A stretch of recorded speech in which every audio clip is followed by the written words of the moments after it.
Okay, so there's not a lot of reviews on YouTube about the Ascend FS12, so I was going to take a little time to do one, maybe help some people out who are thinking about getting it. First thing I wanted to bring up is the hull. Most of them I've seen it at Bass Pro have a couple little dents here at the bottom. You can almost see right about here to where one was. I think what that is people maybe sitting on them in the stores. But after I got it, I called the manufacturer and asked if it was a defect. They said no, to sit it upside down in the sun a few hours and it'll pop out. And it did. Works fine now, smooth as could be. But what I did was I found that somebody else had added a pull noodle across the bottom, but I felt that it set me up a little too high. So I just put them here on the ends where it actually hits the hull. And it did good yesterday. It's the first time I actually got it out and fished out of it.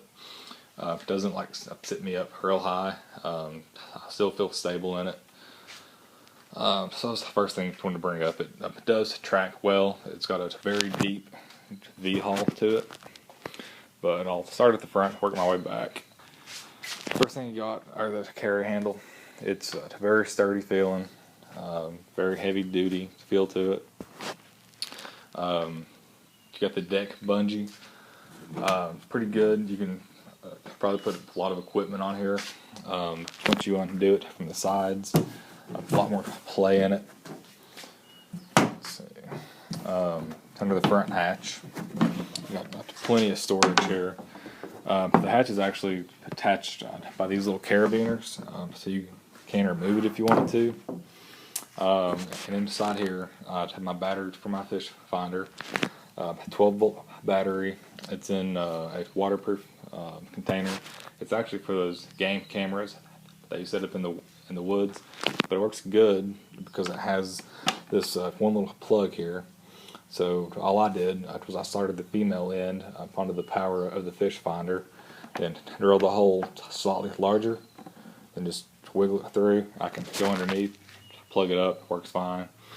I did add this pad eye, so I could strap it in, just so in case I do flip, it hopefully won't go anywhere.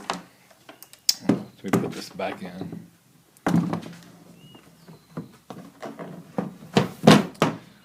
The bungees are pretty tight in the front. It's not easy to access equipment in here while you're on the water. I did yesterday. I accidentally left my anchor, and I had to get on my knees and lean up, and it felt stable, but I wouldn't recommend it. Let's move back to the cockpit. You got a big, wide open cockpit. It feels really spacious for me, but I'm only about 5'11", 170. This would probably fit somebody 250 plus in here. It's nice and high. It kept a lot of water out. First thing we've got in here is the rod mount. It's got a little groove in it. It just fits in, and once it's in, you can rotate it any way you want. Set it in, and it's not gonna come out on you unless you go back to the groove. Next, you got the cubby hole here. Good for lures, tools, anything you want to put in it. It has a nice big dry storage in it. It'll fit keys, cell phone, wallet, all that, to be able to close easily. It does cross thread a little bit. You have to be careful putting it in. Cup holder, fill my water bottle just fine. Here I've added the mount for the fish finder. I don't know if you'll be able to see it in the dark or not, but there's a transducer for it. It's inside the duck sill, and it did okay. I went over some known trees, and it picked up all the limbs and everything. Picked up the water temperature after about half an hour. See, up here you can see all the cable, and over there on the right, you can see the power coming through. And up here, something I added, you might be able to see it, which is a car power plug. So if I need to, I can charge a cell phone or anything else that runs off 12 volts. Let's see, the foot rests are adjustable in the water. Just lift it up, and you can move them up and down, and it works fine. You got rod holders here, 2 of them, and they go all the way across. They worked well. Thigh pads, they're okay. Maybe a little too far back. If they were higher, they'd fit my knees a little better. Then you got the paddle holder, which you can see it's pretty stiff, and especially if your paddle has one of the like adjustable center pieces in it. It gets a little hard. I prefer clips, but it works okay. Then inside here you got a tube that actually this will hold a 6.5 foot rod. That may be stretching it. I think this one's about 5.5 or 6 foot. It fits all the way back there, and it has a bungee to hold the rod up. That's what this one was. To move it back to the seat, very comfortable seat. It's the main reason I upgraded from my old one, which was the Future Beach 126. It was a good kayak, stable. The seat though, the padding was very thin. After 2 hours or so, I'd be pretty sore. But this one, I was on the water 3 hours, no problem at all. It's removable, so you can pull it out if you're camping or something. And it also clips in, so if you flip, you wouldn't lose it.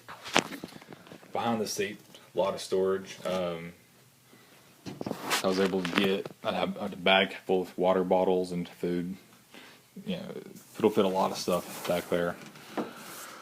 To move further back, 2 cleats on each side. That was nice to have. The rod holders are pretty good. They actually hold the rods a lot more straight up behind the kayak as opposed to out the side, how my old one was. Which is good if you're going in, say, the river, where there's a lot of trees hanging over the water. It's not as likely to catch on limbs and stuff. Moving back, got this nice little cover for the rear hatch, mesh. I don't know how useful it would be, but it looks nice. So I'll go ahead and pull it off. And this is one of my favorite things about it, is a lot to sit on top of kayaks. They use milk crates, but to sit in, a lot of people say don't. They make them unstable, but this one actually has built in for it a spot. Just want to show you that. Sits in there. It's got 4 little pedestals on it. Holds the milk crate just fine. Plus you store a lot of stuff in there.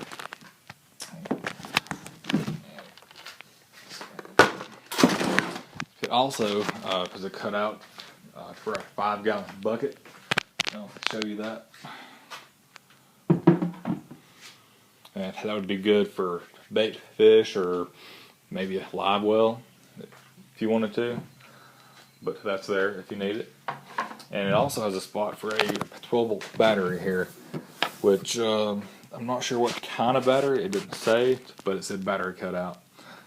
But I have mine up there because that's a lot of wire to run all the way to the back. Then you got this shallow area. I guess you could put something here, bungee it in. It'd be safe. You got the drain plug. Good location. Stand it up on the flat end. Have somebody hold it, spray it out. Drain fine. Rear handle fine. That's sturdy. Next on anchor trolley. This one I added. It's the Yak Gear Deluxe, I believe. I like the ones with the pulleys. I think it's just a little smoother. But the stock one, it does come with a trolley, but it only goes from this cleat through the clam. up to, I think, to this one, which doesn't give you a whole lot of adjustability, especially in the rear. If you want to fish away from the current, so I added this one.